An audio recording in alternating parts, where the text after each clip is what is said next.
তাই তো উন্মাদনাটা বুঝতে পারেন যে জেলা রাজ্য নিয়ে আমরা ভাবি না, ওয়েস্ট বেঙ্গল এবং ভারতবর্ষ এবং ভারতবর্ষের বাইরে এর উন্মাদনা কালকে থেকে অলরেডি সোশ্যাল মিডিয়া বিদেশ থেকে নানান মেসেজ শুভকামনা এইসব জানাচ্ছে।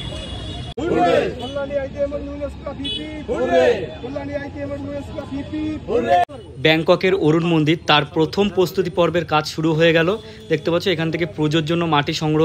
তো নমস্কার বাংলা, আমি বিজয়, স্বাগত তোমাদের সবাইকে দানেক্সট একটা নতুন ব্লগে। অনেকদিন বাদে ব্লগ আসছে।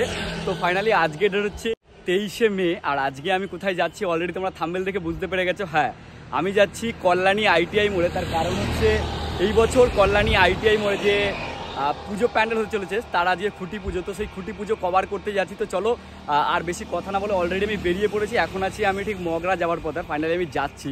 তো অলরেডি বেরিয়ে পড়ে দেখতে পাচ্ছি আমার সাথে রয়েছে আমার প্রাণ, আর সাথে আমি একাই রয়েছি। তো চলো, আর কিছুটা রাস্তা বাকি আছে। তো ওখানে গিয়েই তোমাদের কি পুজো হচ্ছে, খুঁটি পুজো কীরকম কী হচ্ছে এবং এবছর পুজোর কীরকম কী থিম থাকছে সব কিছু তোমাদের ভিডিওতে তুলে ধরবো। আর এই মুহূর্তে আমি পৌঁছে গেছি কল্যাণী আইটিআই মোড়ে লুমিনাস ক্লাবের মাঠে, যেখানে এসে দেখতে পাচ্ছি প্রথমেই যে খুঁটি পুজো যে হবে তার শুভারম্ভের জন্য প্রথমেই ঢাক বাজিয়ে তার প্রস্তুতি পর্বের শুভারম্ভ করা হচ্ছে।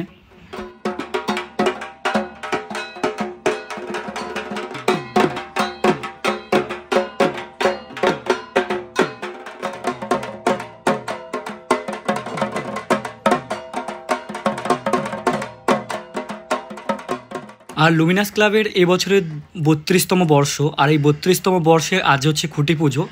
আর এই খুঁটি পুজোকে কেন্দ্র করে তাদের এবছর যে চমক থাকতে চলেছে তা হলো ব্যাংককের অরুণ মন্দির। তো চলো এ বিষয়ে বিস্তারিত কমিটির কার্যকর্তাদের কাছ থেকেই জেনে নেওয়া যায়। আমাদের সাথে এই মুহূর্তে রয়েছে উইলিয়াম সরকার, আর তার সাথে রয়েছে তার পুত্র সোমনাথ দা।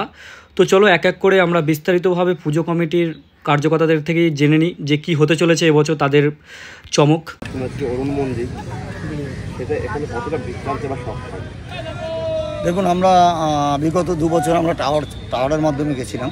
দর্শকদের সাথে একটু চেঞ্জ করার জন্য আমরা এবছর আবার মন্দিরে ফিরে এসেছি, ব্যাংককের অরুণ মন্দির, যেটাও উচ্চতা সেই টাওয়ারের মতোই এবং আমাদের চওড়া উচ্চতা সেই গতবারের মতোই হবে। বিশেষ আকর্ষণ হলো যেটা সামুদ্রিক ঝিনুক, যেটা সচরাচর পাওয়া যায় না।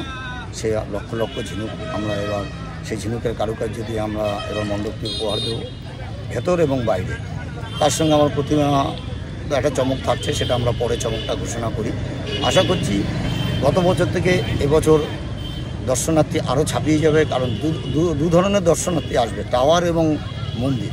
এই 2 ধরনের দর্শকটাই এবার উপস্থিত হবে। এই মণ্ডপের সঙ্গে আলোকসজ্জার বিশেষ কিছু আকর্ষণ রয়েছে। অবশ্যই প্রতিবারের আলোকসজ্জার একটা চমক থাকে, আর এবছরও আলোকসজ্জা থাকবে। এবার কি অন্যান্য বারের থেকে এবার কি অনেকটা আগে শুরু হবে মণ্ডপের কাজ? না, দেখুন, এবার বরঞ্চ আমাদের 1 মাস পিছিয়ে গেছে, যেহেতু ইলেকশনটা পড়ে গেছিলো। আমরা অক্ষয় তৃতীয়ায় নাহলে পয়লা বৈশাখে আমরা খুঁটি পুজো করি। ইলেকশনের জন্য আমরা ইলেকশনের পরে আজকে শুভ দিন বুদ্ধ পূর্ণিমা, এই বুদ্ধ পূর্ণিমাটাকে আমরা। আচ্ছা, বলছি 2017 যে প্যান্ডেলটা হয়েছিল ওটা মানে একটা কর্ণাটকের মন্দির হয়েছিল, তো ওই জিনিসটা কি ফিল দেবে এবারও? অনেকদিন পর মন্দির, মানে অনেক বছর পর। বললাম মন্দিরের স্বাদ আলাদা, এবং ওই ফিল নয়, ওর থেকে আরও এই বছরের চমকটা বেশি, আরও আকর্ষণীয় লাগবে, দর্শকদের কাছে আলাদা একটা মাত্রা পাবে। মণ্ডপ দর্শনার্থীদের জন্য কবে থেকে খুলে দেওয়া হবে? দেখুন, এটা সম্পূর্ণ আমাদের লুমিনাস ক্লাবের কর্ণধার অরূপ মুখার্জি, উনি যেহেতু মাননীয় মুখ্যমন্ত্রী এবং বিভিন্ন আধিকারিকরা আমাদের গেস্টরা থাকে, মুখ্যমন্ত্রী উদ্বোধন করেন ভার্চুয়াল, তাদের একটা ডেট আমরা তখন পাই, সেই ডেটটাই আমরা করি। আশা করি মহালয় বা মহালয়ের একদিন আগে পরে। আইটিআইয়ের পুজো, লুমিনাস ক্লাবের পুজো নিয়ে মানুষের একটা আলাদাই উন্মাদনা। জেলা তথা রাজ্য থেকে, দেশের বাইরে থেকে লোক আসে। এবার কতটা আশা রাখছেন? দেখুন, আপনাদের এই সোশ্যাল মিডিয়া আপনাদের মধ্যেই জিজ্ঞেস করুন, দুর্গাপুর, আসানসোল, এমনকি একজন দিল্লি থেকে ফ্লাইটে সেও এসছে।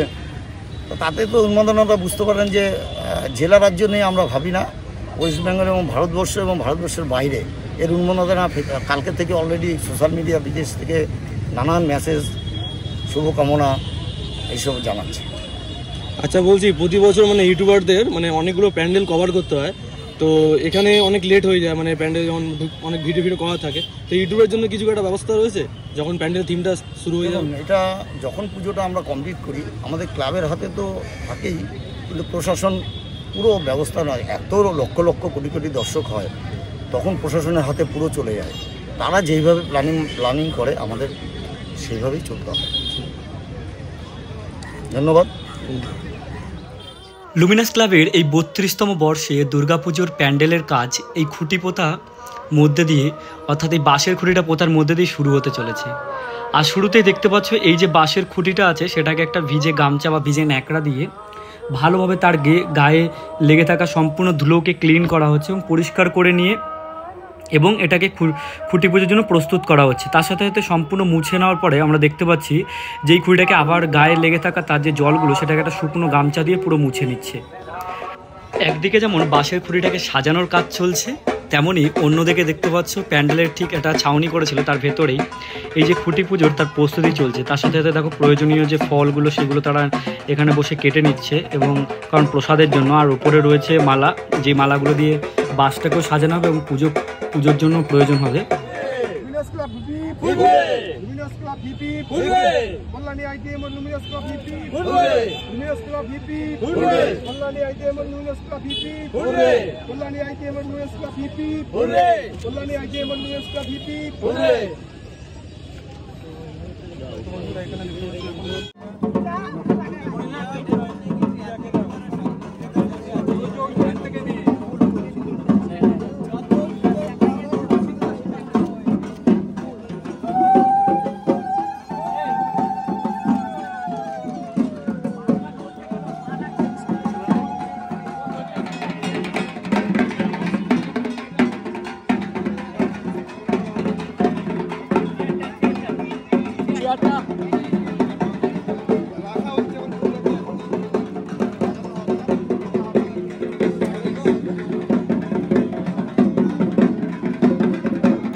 তো এবছর 32তম বর্ষের চমক ব্যাংককের অরুণ মন্দির, তার প্রথম প্রস্তুতি পর্বের কাজ শুরু হয়ে গেল।